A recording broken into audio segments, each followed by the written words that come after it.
Bismillah. Assalamualaikum warahmatullahi wabarakatuh. Alhamdulillah alladzi arsala rasulahu bil huda wa dinil haqq liyudhhirahu 'ala ad-din kullih walau karihal kafirun. Asyhadu an la ilaha illallah wahdahu la syarika lah wa asyhadu anna Muhammadan abduhu wa rasuluh la nabiyya wa la rasula ba'dah. Ya ayyuhalladzina amanu taqullaha haqqa taqwa wa raqibuhu fis sirri wan najwa fa innahu qad faza man ittaqa. Ya ayyuhalladzina amanu taqullaha wa qulu ya ayyuhalladzina amanu taqullaha wa qulu qawlan sadida yuslih lakum a'malakum wa yaghfir lakum dhunubakum wa man yuti'illaha wa rasulahu faqad faza fawzan 'azima. Amma ba'du, fa inna asdaqal hadithi kitabullah wa khairal hadi hadi Muhammadin sallallahu alaihi wasallam wa syarral umuri muhdatsatuha wa kullu muhdatsatin bid'ah wa kullu bid'atin dhalalah. Kaum muslimin dan muslimat, al-hadirin wal hadirat wal musyahidin wal musyahidat, bapak dan ibu-ibu, saudara dan saudari, serta adik-adik dan anak-anak, khususnya alim ulama, jadi pandai, nenek mama, tokoh adat, tokoh masyarakat yang hadir ataupun yang menyaksikan, yang hadir di Masjid Nurul Falah, cahaya keberuntungan, kemenangan, 5 kaum Batu Sangka, topiknya. Alhamdulillah. Yang saya muliakan, yang saya hormati, yang saya cintai,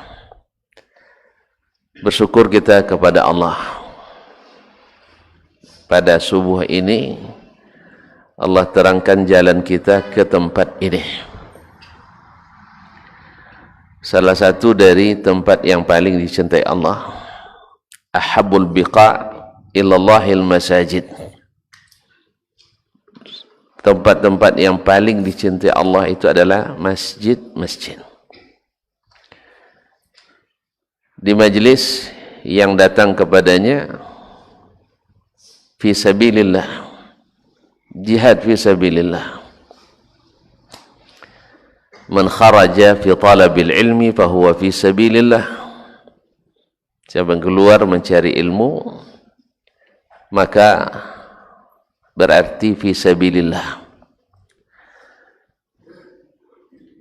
Kemudian di majlis yang insya Allah hadir di dalamnya memudahkan jalan ke surga.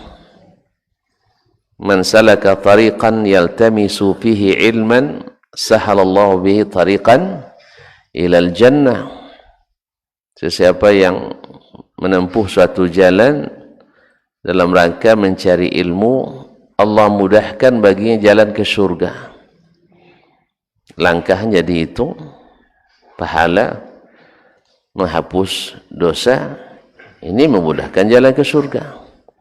Duduk di majelis ilmu, dikawal oleh malaikat, aparat langit, juga memudahkan jalan ke surga. Ditambah semakin banyak ilmu kita, semakin terbuka peluang menambah pundi-pundi pahala kita, juga memudahkan jalan ke surga. Orang-orang yang menuntut ilmu beristighfar untuknya seluruh makhluk Allah, bahkan ikan di laut. Berapa ekor ikan di laut, Pak? Tidak tahu ya. Mana yang banyak? Manusia atau ikan? Apa yang jawabnya? Hah? Kalau saya pastikan ikan lebih banyak.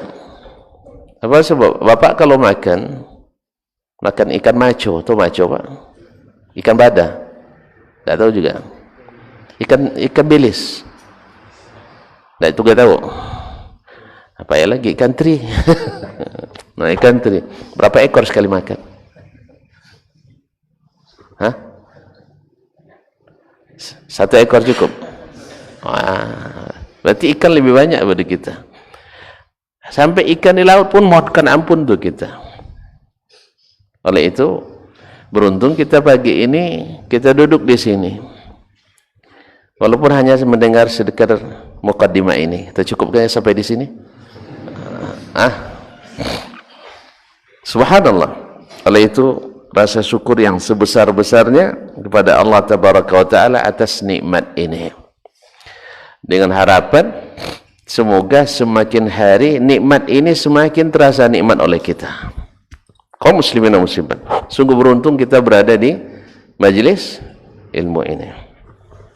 Mohon maaf.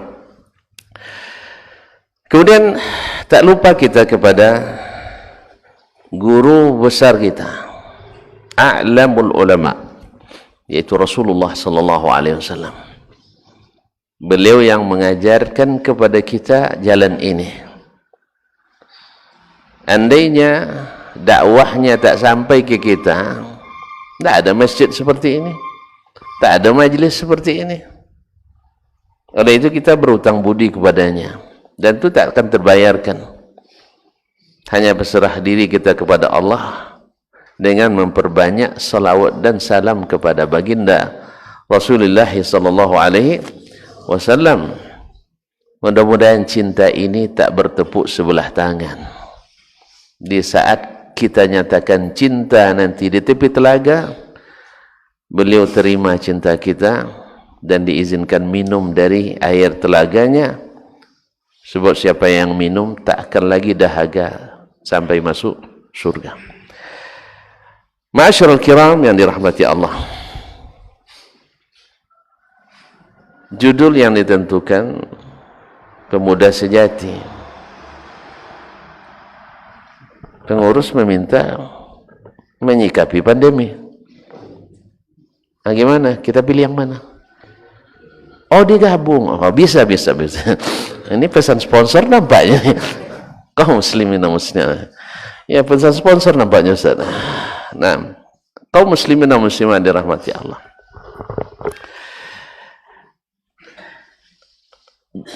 Al-Imam Ja'far As-Sadiq, Ja'far bin Muhammad, cucu Nabi alaihi salatu wassalam, angkatan kelima, pernah ditanya oleh seorang pemuda,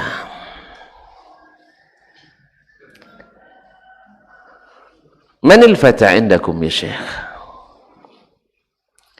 Yang dianggap betul-betul pemuda itu menurut atau di kalangan Syekh bagaimana? Siapa yang patut disebut sebagai seorang pemuda sejati itu? Al-fata. Kaifa al-fata indakum?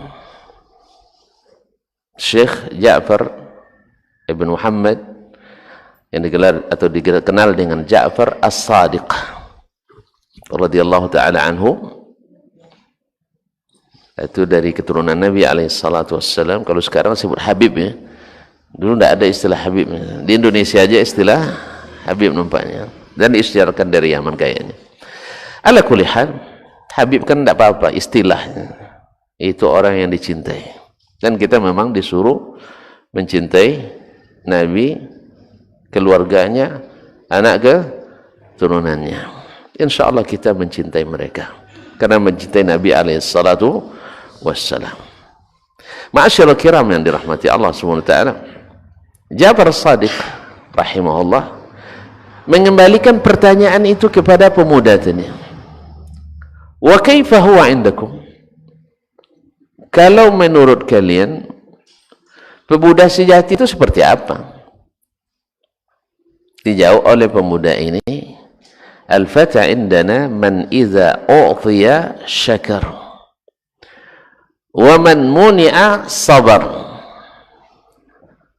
Yaitu yang bila diberi pandai berterima kasih. Dan bila tidak diberi, tidak tercapai apa yang dia inginkan, kok pintu tidak berlaku Pak ya, dan kalau tidak dituri, dia bersabar. Jadi kalau tak diberi, bersabar. Artinya tidak marah, tidak jengkel, dan tidak tidak melakukan hal-hal yang tidak baik. Lalu Ja'far As-Sadiq rahimahullah tertawa sambil dia mengatakan, hakadzal kilabu indana. Kalau itu bagi kami belum masuk klasifikasi al-fatah, pemuda sejati. Bahkan kata beliau, akramakumullah, hakadzal kilabu indana. Tahu makna kilab? Kalau tidak saya terjemah lagi ya. Kalau bila diberi berterima kasih, tak diberi bersabar, sama dengan anjing-anjing di kampung kami katanya. Coba tengok kalau kena tahu anjing kan? Tahu? Akramakallah, kenal baik? Enggak. Masya Allah. Kalau diberi sekali saja antum beri, besok antum tak akan diganggunya lagi insya Allah. Kali aja. Kalau manusia kadang-kadang dikasih berkali-kali tetap juga ganggu kita. Iya. Ini zaman dulu, zaman sekarang. Atau zaman dulu, zaman sekarang nggak ada. Nah, ma'asyarul kiram dirahmati Allah SWT. Bila diberi, berterima kasih dia. Dan tak diberi, dia juga tidak apa-apa, sabar. Lalu pemuda ini heran. Wa kaifa huwa indakum ya Syekh? Kalau di kalangan tuan-tuan, kata pemuda ini bagaimana? Dijawab oleh Syekh Ja'far As-Sadiq rahimahullah ta'ala. Dia katakan, al-fatah indana, yang benar-benar pemuda sejati itu di kalangan kami adalah man iza u'tiya athar. Man iza u'tiya athar wa iza muni'a syakar. Orang yang pemuda sejati itu adalah sesiapa orang yang bila diberi, bukan pandai berterima kasih, ini masih rendah. Bila diberi, dia mendahulukan orang lain. Al-fata indana man idza u'tiya athar. Bila diberi, dia mendahulukan orang lain. Wa yu'thiruna ala anfusihim walau kana bihim khasasah. Mereka mendahulukan orang lain dari diri mereka sekalipun mereka dalam keadaan sulit. Wa idza muni'a syakar. Bila tidak diberi, tetap berterima kasih. Allah. Masih ada sekarang tuh. Hah? Subhanallah. Itu di masa tabaul atau tabi'ut tabi'in atau setelahnya tabi'ul atba. Masih di generasi terbaik umat ini.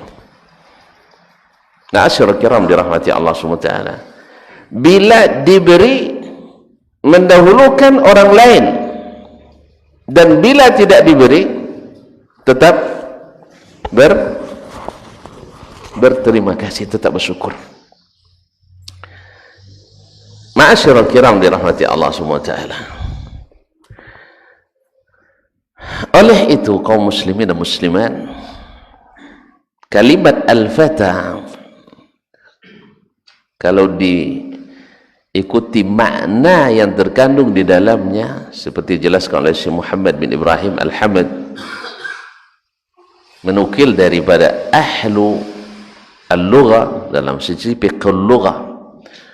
Kalimat fata itu tidak sembarang dilekatkan kepada seseorang, karena di dalamnya terkandung makna asy-syaja'ah, yaitu berani, wal bazlu, suka berkorban, at-tadhiyah sama dengan al-bazlu, at-tadhiyah juga berkorban, dan makna as-sidqu, selalu jujur, selalu berkata dan bersikap benar, wal amanah, dan amanah, dan al-ithar, selalu mendahulukan orang dari dirinya sendiri.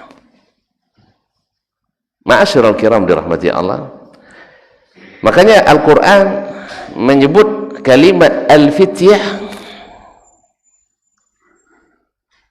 dalam rangka memuji, innahum fityatun amanu birabbihim wazidnahum huda.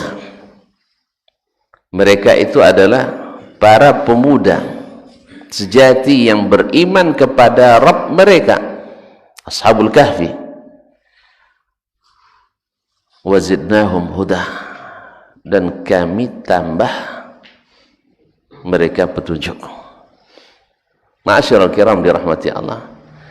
Lalu kita perhatikan lagi orang-orang hebat pendahulu umat ini yang disebut dengan khairul qurun.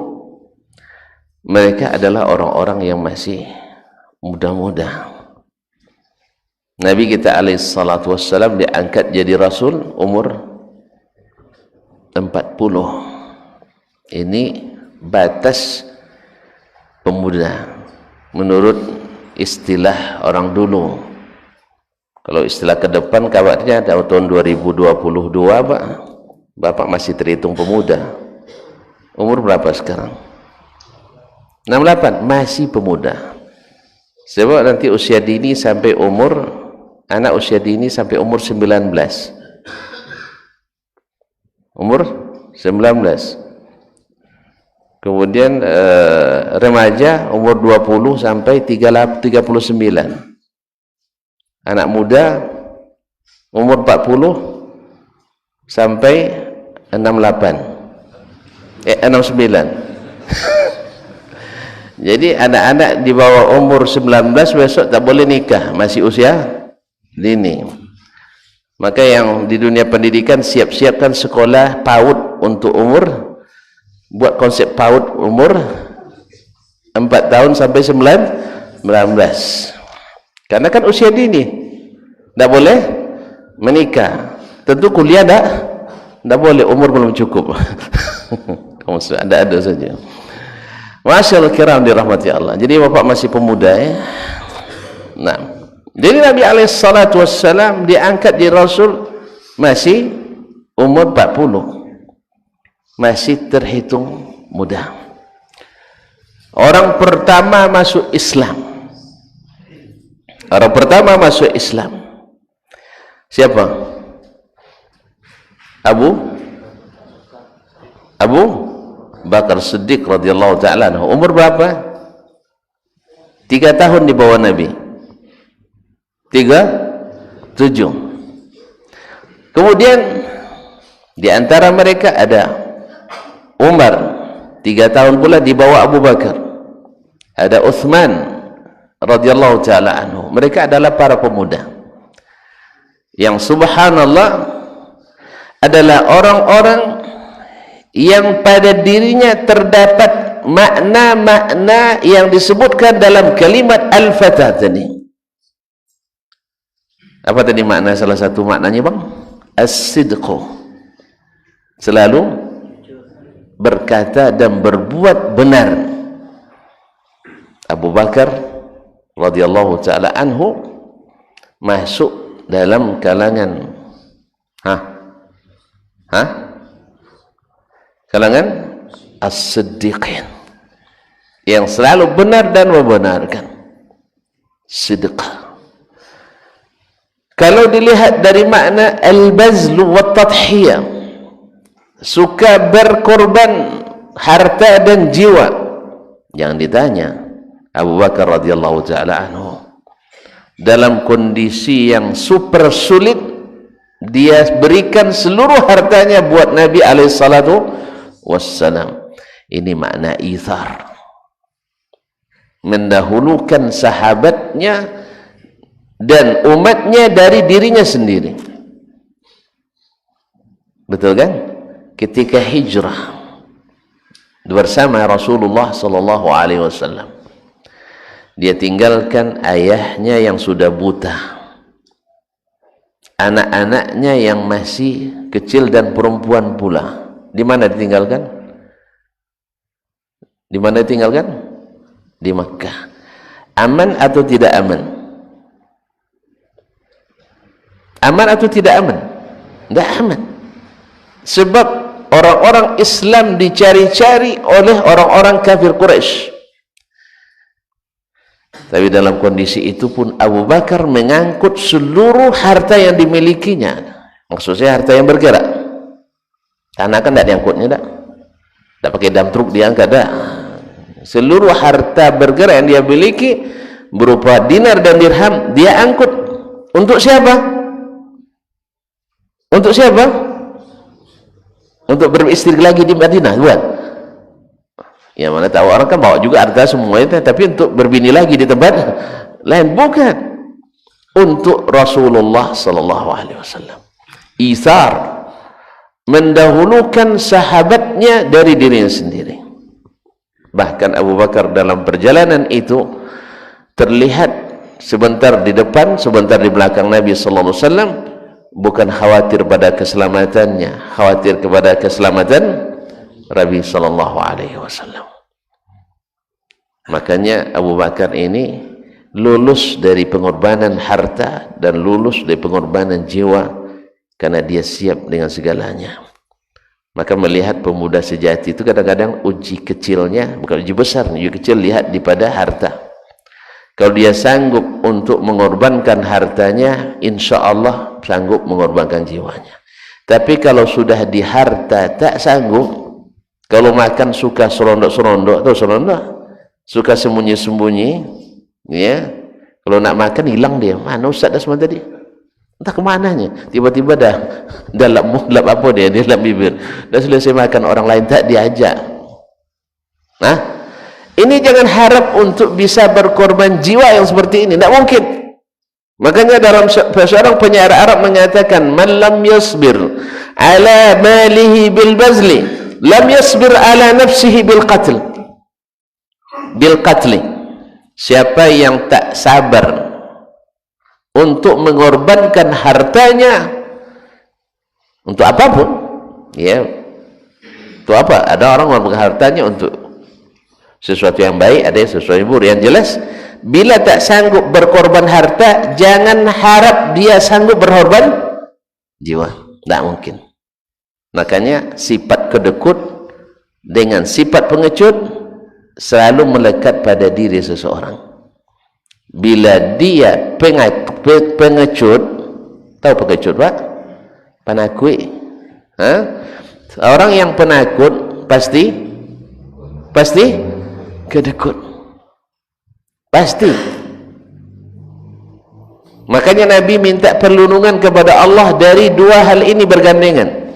Allahumma inni a'udzubika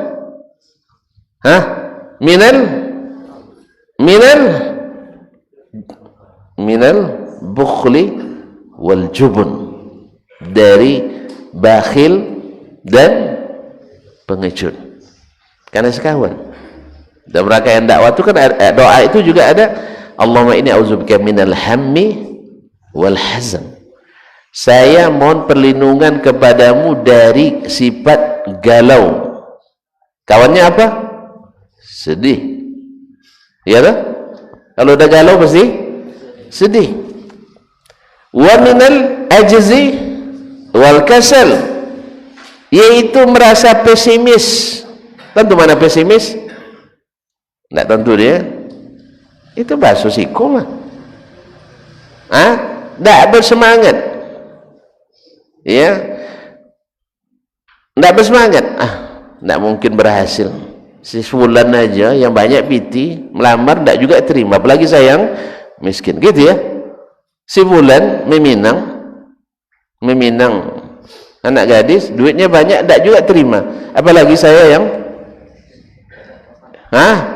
yang tampilan tak menguntungkan, saku juga tidak menggembirakan. Akhirnya pesimis. Berani maju? Takkan berani. Maka datang rasa malas. Jadi orang pemalas selalu karena pesimis, tak beryakin berhasil. Kalau gitu menaikkan sekian sarung ke bunda, habis itu bagolong. Ya dah, panjang tulang alang pun yang rusuk juga. Ya, jadi orang pemalas lahir dari sikap tak yakin berhasil. Nah, orang pengecut lahir dari sifat kedekut. Tahu kedekut, Pak? Kiki. Tak jurang.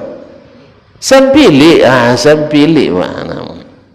Coba tengok nanti. Orang-orang sempilik pasti panakui. Jadi pengecut itu lebih dahsyat lagi di penakut. Pengecut itu lebih sering berkhianat sifatnya. Orang pengecut itu suka berkhianat, menikam kawan seiring menggunting dalam lipatan, didahulukan tak ingat yang di belakang, disuruh di belakang tak pandai mengikut yang di depan.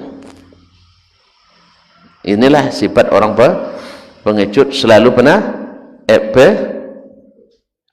apa namanya, sampilik tadi ya, sampilik, yaitu suka bakhil. Ma'asyiral kiram dirahmati Allah. Kembali ke tadi Abu Bakar radhiyallahu taala anhu, dia bisa ithar.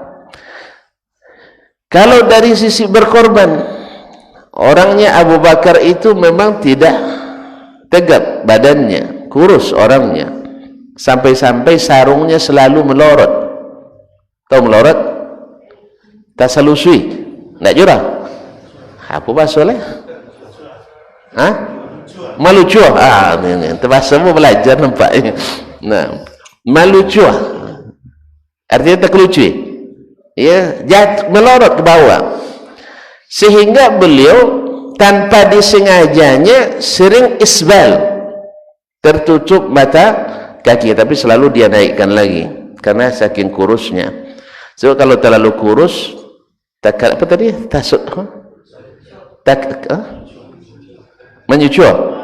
Malucu juga sarung tu. Terlalu gemuk pun juga tanggal dia. Terlalu gemuk tanggal, terlepas juga. Kalau terlalu kurus, malucu juga. Nah, jadi kaum muslimin dan muslimat dirahmati Allah. Makanya ketika datang perkataan Nabi, man jarra thawbahu khuyala la yadhurullahu ilaihi liyawmil qiyamah, siapa yang menjuraikan pakaiannya karena sombong, tak Allah perhatikan pada hari kiamat. Abu Bakar bertanya ke Rasul, ya Rasulullah, inna izari la yastarkhi, sarung saya itu malucua. Gitu malucu. Rupanya Abu Bakar pandai bahasa Minang. Nah, ini sarung saya malucua, tapi saya selalu perbaiki lagi, saya naikkan lagi. Maka Nabi beri rekomendasi, kamu tidak masuk sombong, sebab kamu dari awal tidak isbal, cuman karena malu cua. Jelas? Ma'asyarul kiram dirahmati Allah. Ini Abu Bakar radhiyallahu ta'ala anhu, tapi subhanallah, dalam memperjuangkan yang hak kebenaran, dia tidak tedeng aling-aling, kata orang Jawa, tak pernah surut selangkah pun. Ketika setelah Nabi wafat dan beliau diangkat jadi khalifah kaum muslimin, datang gerakan murtad yang bahkan banyak kaum munafikin sebelumnya kan, banyak kaum munafikin. Di saat Nabi wafat, mereka mengira Islam akan tamat, maka mereka mulai lahir kembali menampakkan taringnya Karena di zaman Islam kuat, munafik banyak. Di dalam Islam lemah, munafik hilang. Jadi orang kafir murni dia. Jelas? Jadi orang kafir, dia berani menampakkan diri. Gerakan murtad. Dan tidak mau membayar zakat. Dengan alasan ini hanya diberikan ke Nabi SAW. Lalu Abu Bakar berkata, saya akan perangi mereka. Lalu ada Umar mengatakan, kenapa engkau perangi orang mengucapkan asyhadu an la ilaha illallah anna Muhammadar Rasulullah. Kata Abu Bakar radhiyallahu taala, akan saya perangi orang yang membedakan antara salat dengan zakat. Bahkan sekalipun tinggal saya sendiri. Sekalipun tinggal saya sendiri. Nah, ini tegasnya. Ma'asyiral kiram dirahmati Allah. Mauqif Abu Bakar, sikap Abu Bakar ketika Umar di saat Nabi wafat menghunus pedangnya, siapa yang katakan Muhammad mati, saya penggal lehernya. Subhanallah, Umar saking cintanya ke Rasulullah sallallahu alaihi wasallam, dia tidak percaya bahwa Nabi sudah meninggal.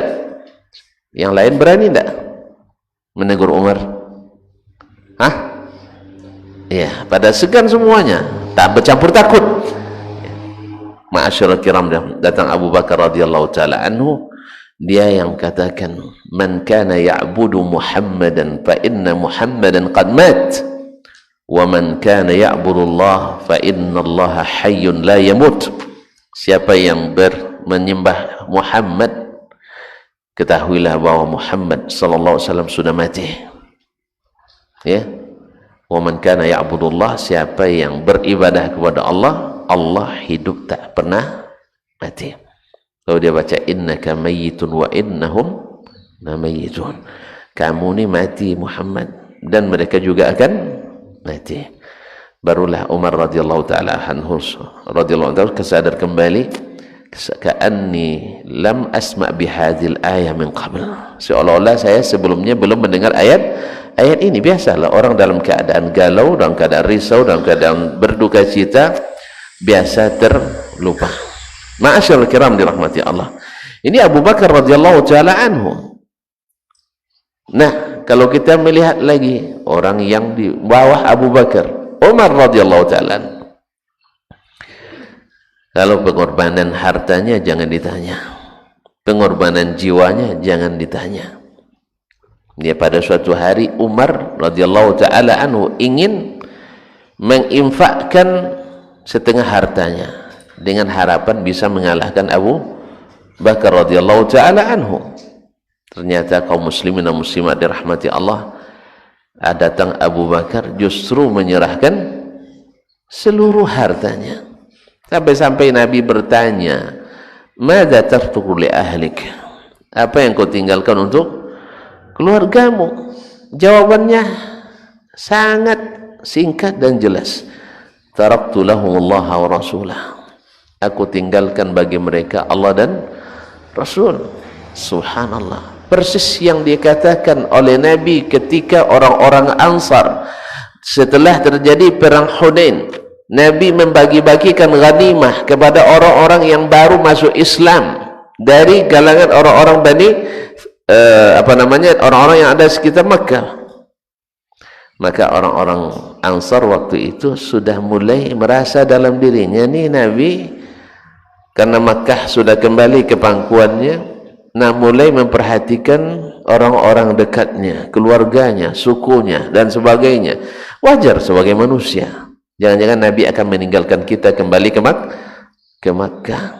Lalu Nabi SAW ingin menegur mereka dengan iman. Kumpulkan seluruh orang Ansar dan di absen. Jangan ada yang tidak hadir.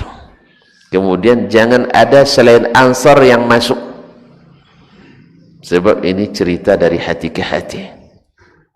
Kalau nanti masuk orang lain takut sakit, ya sakit hati. Karena syaitan itu yanzaghu bainahum, suka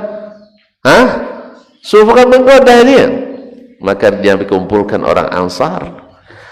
Lalu Nabi mengatakan kalimat yang masyhur itu, Di antaranya yang saya sebutkan di akhirnya, apakah kalian tidak ridha orang-orang ini kembali bawa kambing, bawa onta, bawa sapi, cuma kerbau nggak ada ya,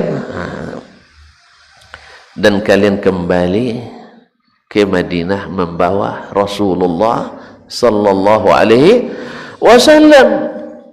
Mana yang mahal, nabi atau sapi?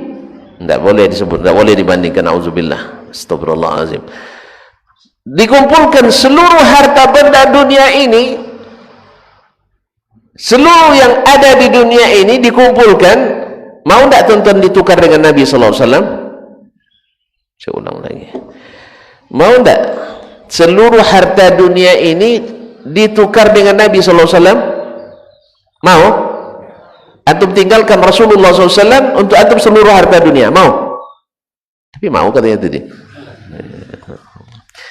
Dia dengar yang pertama aja. Kalau diberikan seluruh harta dunia, mau kata. Iya sama kita. Tapi kalau tukarnya Rasulullah SAW, enggak. Illa Rasulullah SAW, enggak bisa. Mau enggak diganti Rasulullah dengan raja? Antum pergi ke raja dan tinggal ke Rasulullah SAW, mau? Mau? Tidak tegas jawabannya.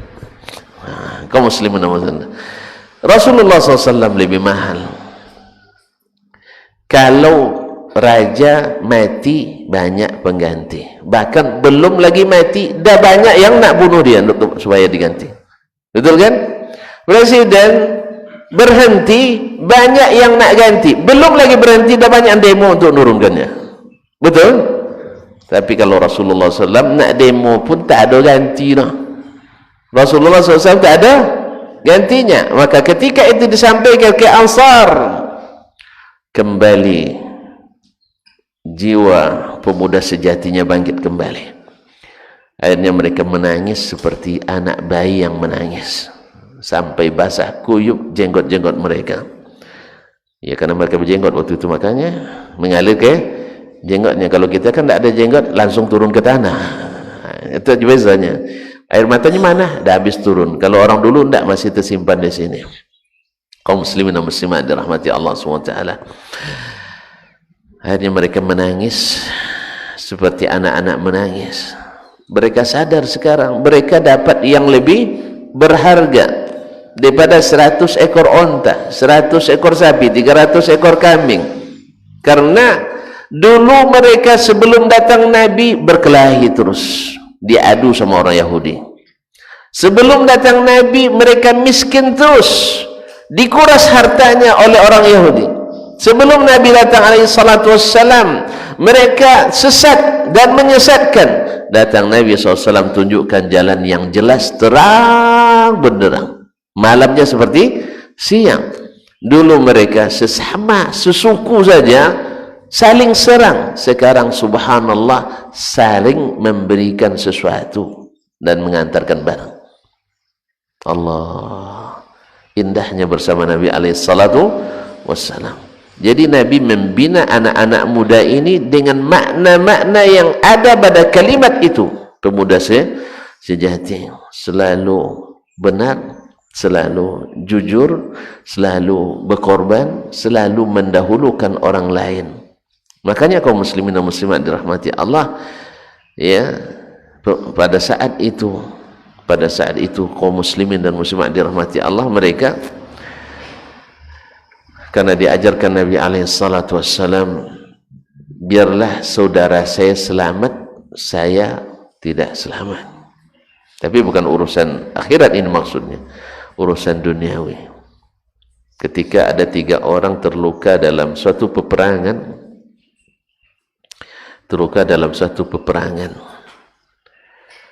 maka mereka kehausan. Ketika akan minum, terdengar saudaranya mengerang minta air, minta minum. Dia tak jadi minum, serahkan ke yang kedua. A'ti isqi akhi fa innahu ahwaju minni. Beri minum saudaraku, dia lebih membutuhkan dari saya. Kedua mau minum lagi, terdengar yang ketiga juga minta minum. Akhirnya dia enggak jadi minum, berikan saudaraku. Subhanallah, akhirnya ketiga-tiganya Allah berikan mati syahid. Kaum muslimin dan muslimat dalam kondisi kritis pun mereka masih memikirkan saudaranya.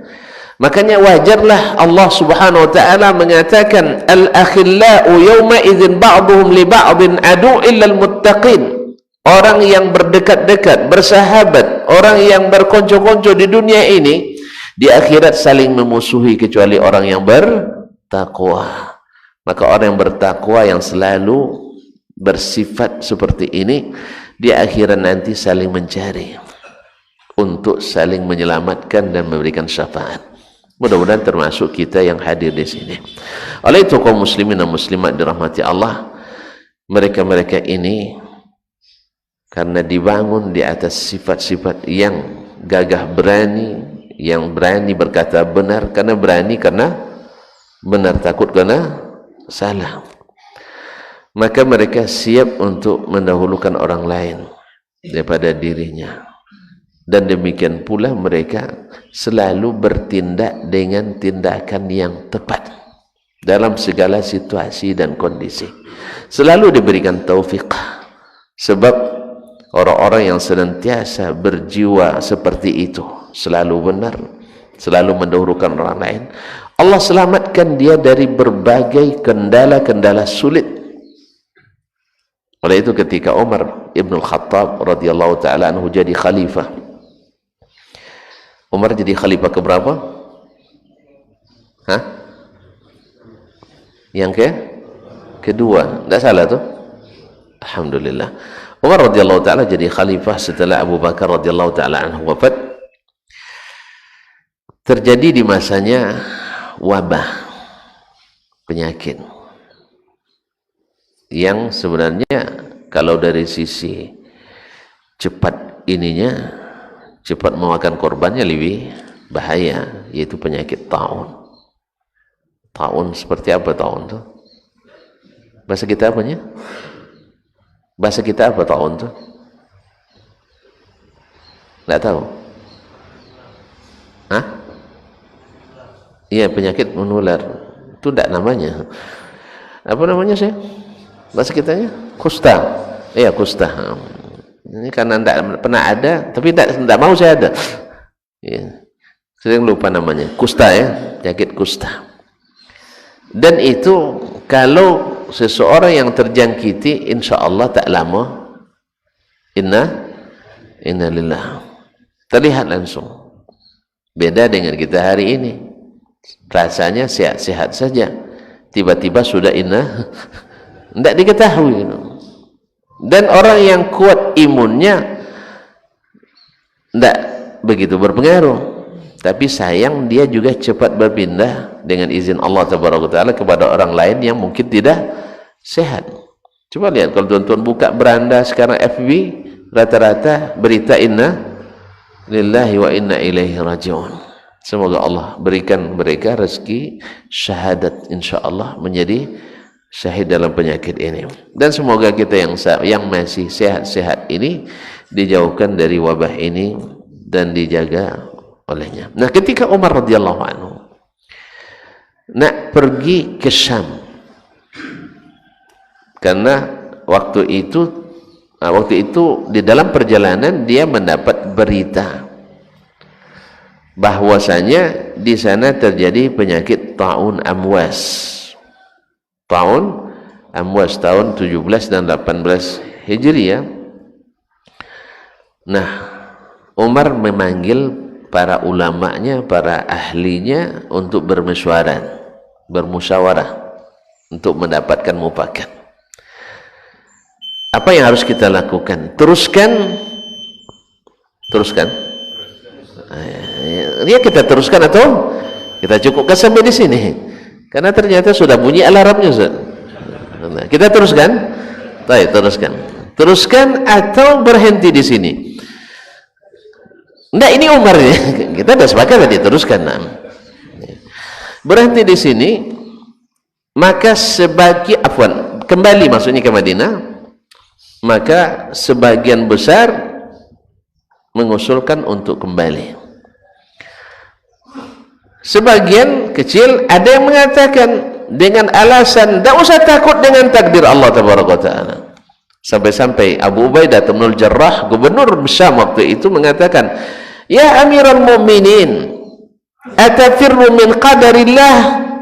Apakah engkau takut kepada takdir Allah? Semua kan berlaku dengan takdir Allah tabaraka taala." Umar waktu itu karena belum sampai ilmunya, belum sampai ilmu dari hadis Rasulullah kepadanya, dan termasuk yang hadir pada waktu itu belum ada ilmu itu pada mereka. Mereka bermusyawarah, berijtihad. Begitulah, karena aturannya tidak ada dalil Al-Quran, tidak ada dalam hadis, tidak ada pula ijma', terpaksa pakai qiyas, ijtihad. Dan itu sunnah Nabi alaihissalatu wassalam, adalah termasuk sunnah berijtihad.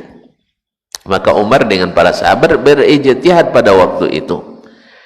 Akhirnya mereka sepakat, atau dengan suara mayoritas, kembali ke Madinah. Abu Ubaidah sebagai penanggung jawab Syam waktu itu, gubernurnya, mengatakan, "Atafirru min qadarillah?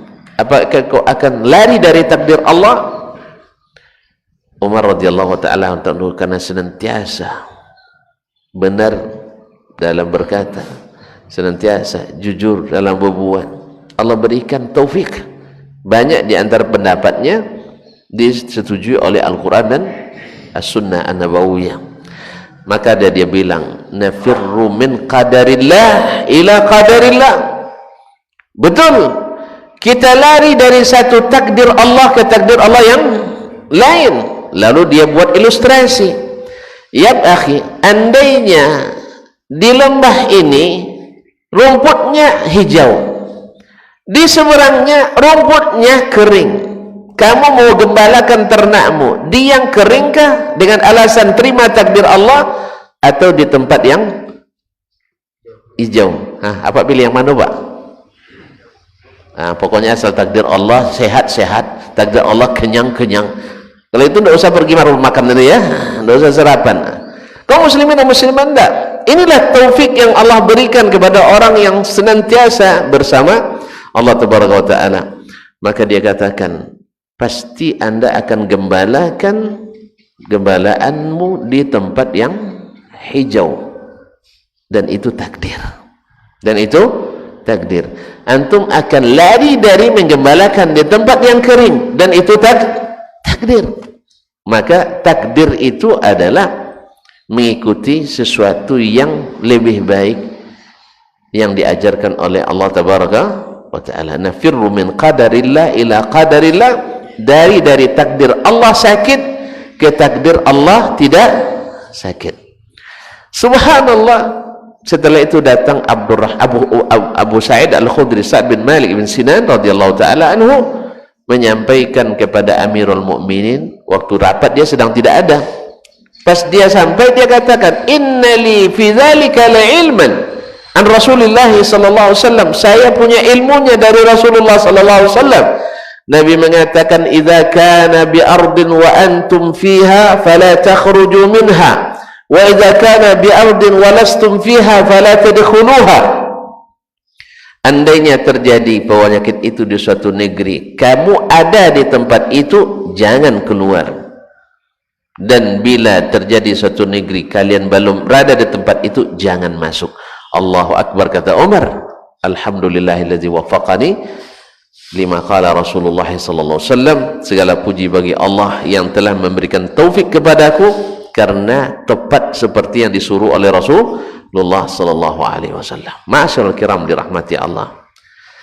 Dua orang waktu itu gubernur Syam, salah satunya Abu Ubaidah Ibnul Jarrah, yang dijamin masuk surga, syahid karena penyakit taun. Ini membatalkan i'tikad sebagian orang tanpa ilmu, bahwa wabah pandemi ini tidak masuk ke masjid. Ya, wabah tidak mengenai orang-orang saleh. Wabah tidak akan menular atau menjangkiti orang-orang yang beribadah. Sebab orang beribadah itu bersih-bersih dan sebagainya.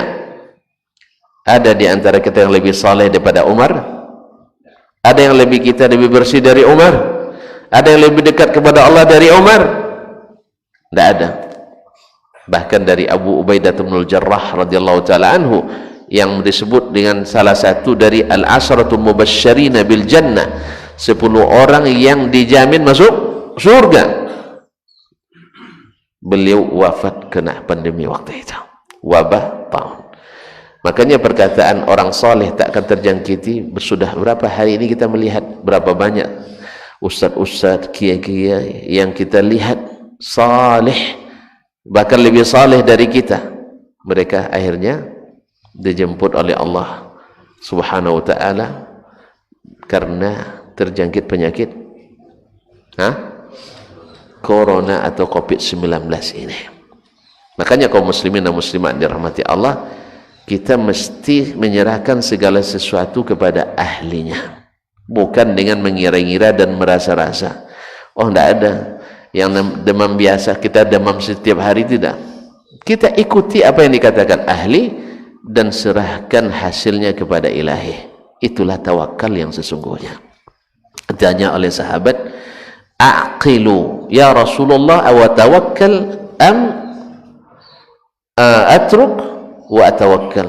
Saya tambatkan unta saya, habis itu tawakal, atau saya lepas saja lalu saya tawakal. Kata Nabi sallallahu alaihi wasallam, iqilha, tambatkan baru tawakal. Kalau tidak nanti motor-motor tuan-tuan itu tidak usah dikunci, taruh aja di situ, tawakkaltu Allah. Insya Allah pencuri juga tawakkaltu Allah. Dia bilang bismillah tawakkaltu Allah.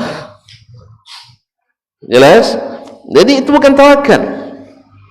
Bahwasanya penyakit tak pilih tempat. Di masjid orang ada mati, orang sedang beribadah juga ada yang mati. Orang yang dijamin masuk surga sampai Abu Al-Jarrah kena pandemi, kena penyakit waktu itu.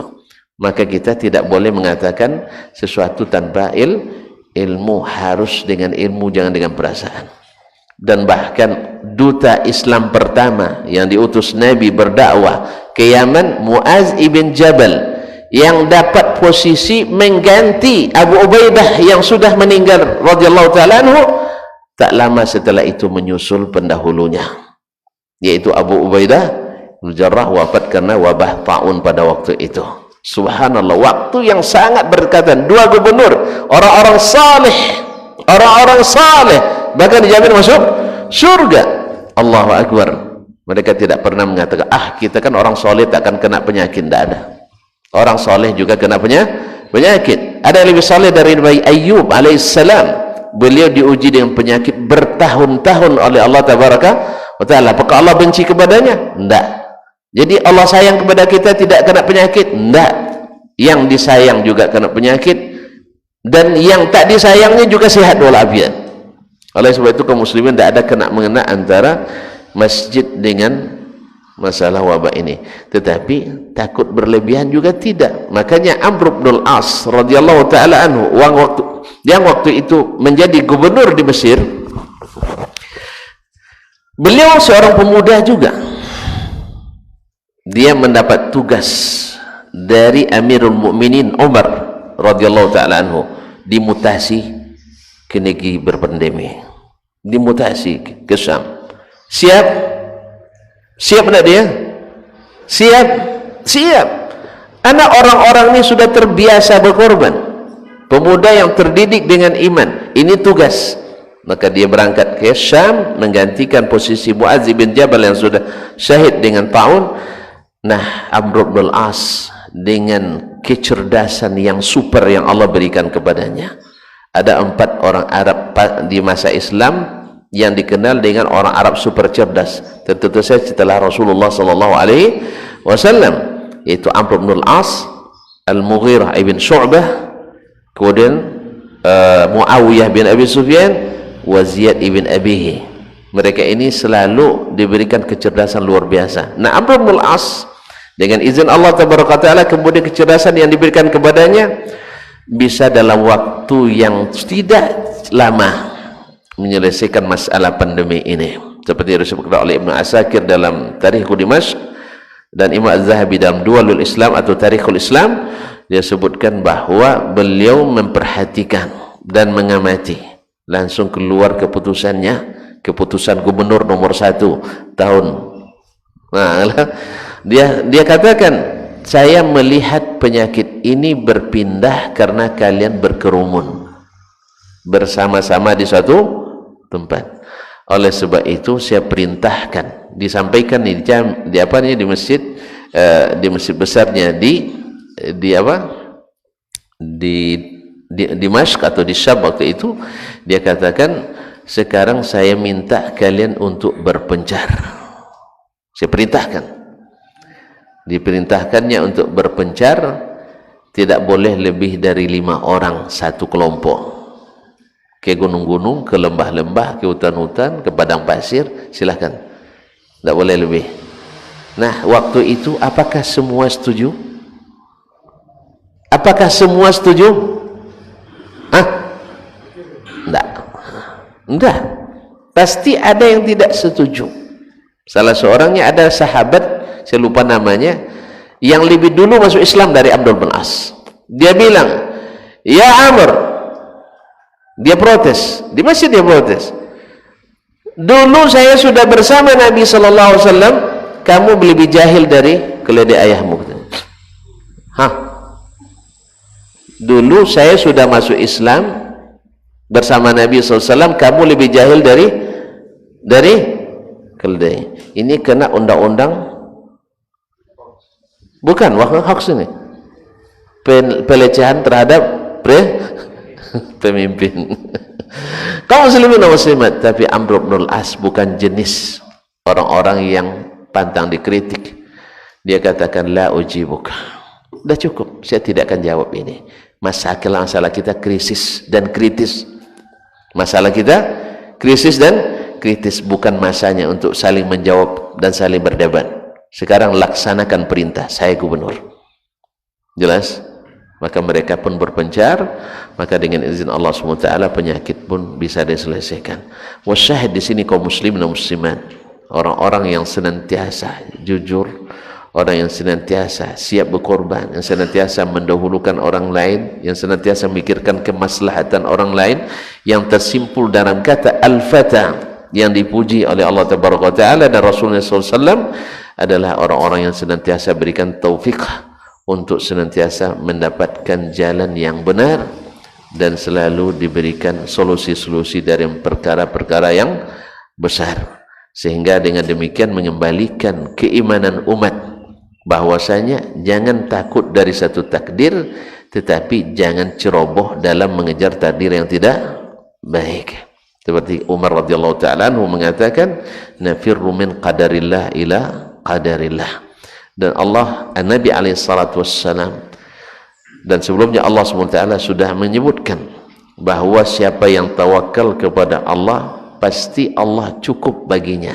Tapi konsep itu diajarkan oleh Nabi, bukan tafsir kita sendiri-sendiri. Seperti yang disebutkan oleh hadis tadi, bahwa tambatkan baru tawakal. Bahwasanya Nabi juga mencontohkan, walau annakum tawakkaltum 'ala Allahi haqqa tawakkulih. Andainya kalian benar-benar tawakal kepada Allah, la razaqakum, Allah pasti berikan rezeki kepada kalian, kama razaqat tayr, seperti Allah beri rezeki pada burung. Burung tak berakal, kita berakal. Ya, burung tak berakal, kita berakal. Tetapi Allah analogikan ke situ. Nah, gimana burung itu duduk saja di sarangnya? Enggak. Taghdu khimasan, pergi keluar pagi-pagi. Awak sering kalah sama burung, Pak. Apalagi sama ayam. Ayam jam 3 ada berkokok dia. Kalau kita sudah jam 5 masih bakalu. Iya tak? Nah, kalah sama ayam. Apalagi sama burung, kalah kita. Burung itu kalau sudah pagi dia berangkat terbang. Taqdu khimasan. Habis itu wataruhu bitanan. Jadi Nabi bikin konsep tawakal yang benar itu, lakukan usaha semaksimal mungkin dan setelah dilakukan jangan andalkan usaha itu, andalkan takdir Allah tabaraka wa ta'ala. Ini dan tawakal, bukan dia menerima apa adanya. Barangkali ini kajian kita pada pagi ini. Mudah-mudahan Allah berikan kita orang-orang yang pemuda sejati, yang mendahulukan orang lain bila diberi, dan bila tidak mendapat tetap berterima kasih. Ini yang baru dikatakan al-fata, seorang yang benar-benar pemuda yang sejati itu. Bila diberi mendahulukan orang, dan bila tidak diberi tetap bersyukur kepada Allah dan berterima kasih. Alhamdulillah saya tidak dapat jabatan. Iya Pak ya. Alhamdulillah saya tidak dapat tempat. Bahkan alhamdulillah tidak boleh ngaji. Misalnya. Ya, makanya kaum muslimin dan muslimat, tidak ada orang yang seperti ini hidupnya aman, nyaman, tentram, dan Allah pasti berikan solusi dalam segala kesulitan yang dia dapatkan. InsyaAllah jelas semuanya, sehingga tidak ada pertanyaan. Ya, tidak ada pertanyaan. Kita tutup aja. Wallahu ta'ala alam. Wa sallallahu ala nabiyyina Muhammadin wa sallam. Soalnya orang payah muda nunggunya. Subhanakallah wa hamdik. Asyhadu an la ilaha illa anta astaghfiruka wa atubu ilaik. Wassalamualaikum warahmatullahi wabarakatuh.